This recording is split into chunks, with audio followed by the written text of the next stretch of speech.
Hi అండి, welcome to our channel. ఎలా ఉన్నారు అందరూ? చాలా బాగున్నారా? నేను కూడా బాగున్నానండి. మీరు బాగుండాలని ఆ దేవుణ్ణి మనస్ఫూర్తిగా ప్రార్థిస్తాను. ఈరోజు నేను ముల్లంగి ఫ్రై చేస్తున్నాను.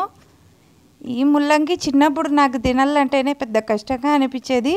ఇప్పుడు నేనే నా పిల్లలు చెప్తానన్నమాట, ఇలా తినండి, ఆ కూరగాయ తింటే మంచిది, ఈ కూరగాయ తింటే మంచిది అని నేనే చెప్తాను.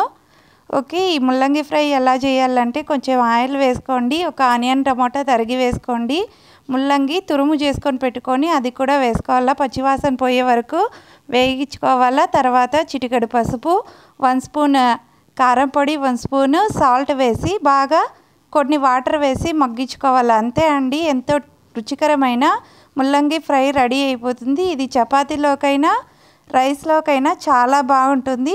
ఈ వీడియో మీకు నచ్చినట్లయితే లైక్, షేర్, సబ్స్క్రైబ్ చేయండి. Thank you.